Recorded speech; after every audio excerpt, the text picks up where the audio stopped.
अस्सलामुअलैकुम बिस्मिल्लाहिर्रहमानिर्रहीम। Class 8 day 5 में हमारा जो वर्क है वो एक्सरसाइज 1 पेज नंबर 19 का क्वेश्चन नंबर 9 है। इससे पहले मैं आपको दोबारा बोल दूँ, इंडेक्स आपने रोज़ाना मेंटेन करना है, प्रॉपर काम करना है, साफ़ सुथरा नीट एंड क्लीन, और काम को अच्छे से परफॉर्म करना है, अच्छे से नीट एंड क्लीन राइटिंग में करना है। हमारे पास जो क्वेश्चन नंबर 9 है उसमें हमें बी सेट मालूम करना है, फाइंड बी सेट। इससे पहले हमारे पास जो भी क्वेश्चन आए हैं उसमें हमें इस तरीके कोई भी क्वेश्चन नहीं गिवन था जिसमें हमें सेट गिवन था, जब सेट मालूम करना हो रिस्पेक्टिव जो भी, जबकि हमें ए सेट गिवन है, ए इंटरसेक्शन बी गिवन है और ए यूनियन बी गिवन है। हमारे पास तीन चीज़ें गिवन है और हमें बी सेट मालूम करना है। हमारे पास ए सेट, ए इंटरसेक्शन बी और ए यूनियन बी गिवन है और हमें बी सेट फाइंड करना है। तो what is the criteria to find B? सबसे पहले याद रखिएगा, जब भी हमें अननोन सेट फाइंड करना होता है, जब भी हमें अननोन सेट फाइंड करना होता है, हमें ये क्राइटेरिया गिवन होता है, एक इंटरसेक्शन गिवन होता है, एक यूनियन और उसका कोई भी दूसरा सेट गिवन हो। तो हमने जो फॉर्मूला अप्लाई करना है, यानी हमें बी मालूम करने के लिए, जो यहाँ पर फॉर्मूला अप्लाई करना है वो ये है, A union B minus A union A intersection B.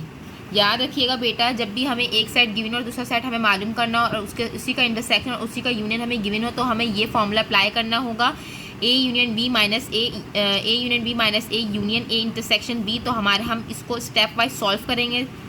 सबसे पहले हम इस ब्रैकेट को सॉल्व कर लेते हैं। हमारे पास क्या है, ए यूनियन बी माइनस ए, यानी कि ए यूनियन बी माइनस ए से मुराद हमारे पास क्या है कि हमारे पास ए यूनियन बी का सेट गिवन है। हमारे पास ए यूनियन बी का सेट गिवन है बेटा, जो कि हमारे पास क्या है, 2 4 5 6 7 8 2 4 5 6 7 8 हमारे पास गिवन है। ए यूनियन बी का सेट गिवन है हमारे पास, और उसको माइनस करना है ए से। ए हमारे पास सेट गिवन है, ए हमारे पास है 2 4 6 8 है। और क्योंकि हमें इसे माइनस करना है, क्योंकि इन दोनों को हमें क्या करना है, माइनस करना है। ए यूनियन बी को हमें ए से माइनस करना है।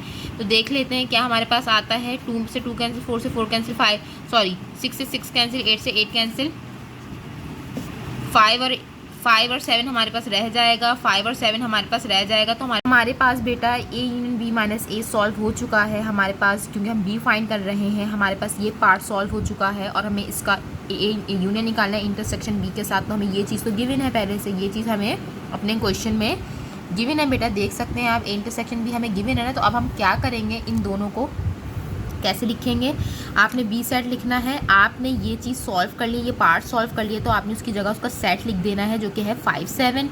और क्योंकि हमारे पास ए यूनियन बी माइनस ए हमने सेट लिख लिया है, उसके बाद हमने यूनियन लिखना है, और उसके बाद हमारे पास ए इंटरसेक्शन बी का सेट क्या था बेटा, दोबारा कह रही हूँ, फॉर्मूले में पुट कर रही हूँ।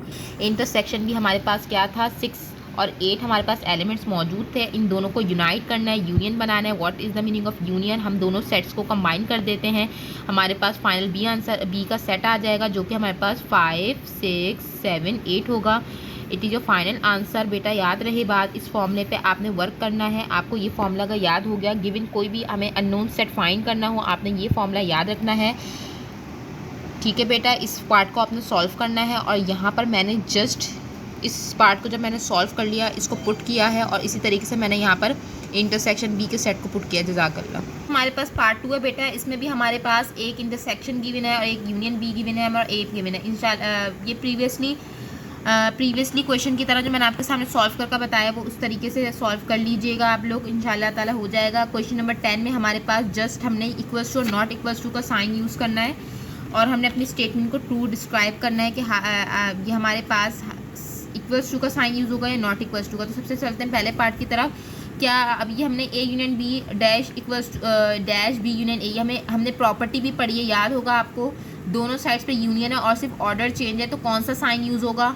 अच्छे से आपको बात पता है हमें कौन सी प्रॉपर्टी यहाँ पर लग रही है, कम्यूटेटिव प्रॉपर्टी। तो आप दोनों में से बता सकते हैं कौन सा साइन इक्वल्स का साइन यूज़ होगा, नॉट इक्वल्स का। आपको जस्ट मैं ओवर रिव्यू दे रही हूँ, आपने खुद फिल करना है। ये पार्ट 2 पे चलते हैं। तो ए यूनियन, ये हमारे पास किसका साइन होता है, किसका सिंबल होता है, नल सेट का। अगर हम किसी भी सेट का यूनियन निकालेंगे, किसी भी नल के सेट, तो क्या आंसर वही सेट आता है जो कि गिवन सेट होता है। तो आपको अच्छे से बात पता है कि जो नल सेट होता है वो एम्प्टी सेट होता है, और किसी भी एम्प्टी सेट का जब हम यूनियन किसी भी गिवन सेट के साथ निकालते हैं, जैसे कि यहाँ पर ए है, तो क्या वो ए ही आंसर आएगा? क्या है, ठीक है, सॉरी, इक्वल्स टू का साइन आएगा, नॉट इक्वल्स टू का आप खुद इसको सॉल्व कीजिएगा। थर्ड पार्ट में हमारे पास एक नल सेट है, इसका हमें यूनियन निकालना है।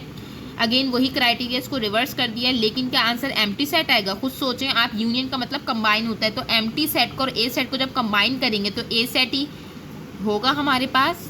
तो यहाँ तो इन्होंने एम्प्टी सेट लिखा हुआ है, तो आपने बताना है इक्वल्स टू या नॉट इक्वल्स टू। उसके बाद हम चलते हैं फोर्थ पार्ट की तरफ। इसमें हमारे पास ये है कि हम अगर सेम सेट्स का यूनियन निकालेंगे, अगर हम सेम सेट्स का यूनियन निकालेंगे, यूनियन का मतलब होता है कंबाइन कर देना, तो जाहिर है सेम सेट से तो आंसर वही सेट आएगा।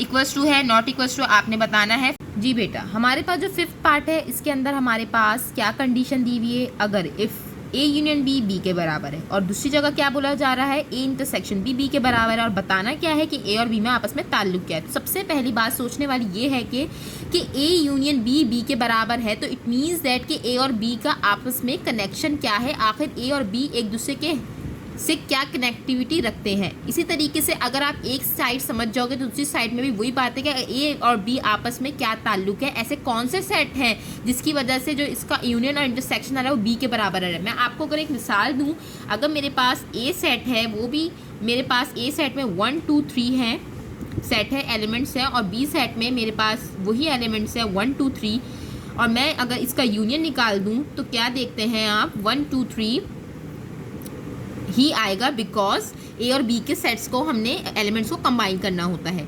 ठीक है बेटा, बात समझ रहे हैं कि आपको मैं नहीं बोल रही हूँ कि मैं ए का सेट 1 2 3 और बी का सेट भी 1 2 3 है और मैंने इसका यूनियन निकालना है, तो दोनों को कंबाइन करना होता है, तो हमने कंबाइन कर दिया है। तो यहाँ से ये जाहिर हुआ कि अगर ए और बी आपस में एक दूसरे के सब सेट्स होते हैं, सब सेट्स आपको अच्छे से पता है कि हमारे पास वही एलिमेंट्स मौजूद होते हैं जो हमारे पास सेट्स में एक दूसरे में वही सेम एलिमेंट्स मौजूद है, वो एक दूसरे के क्या कहलाते हैं, सबसेट्स। तो आपके सामने ये स्टेटमेंट क्या होगी, अगर ए यूनियन बी बी के बराबर है, इंटरसेक्शन बी बी के बराबर, तो इट मीन्स दैट कि ए और बी आपस में क्या है। समझ में आ रही है बेटा मेरी बात, इक्वल्स है या नॉट इक्वल्स है, मैंने आपको बता दी मिसाल।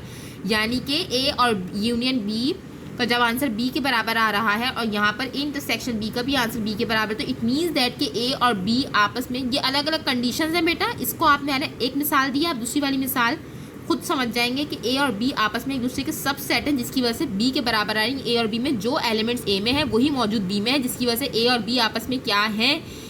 तो मुझे उम्मीद है आप लोग कर लेंगे। जज़ाकल्लाह।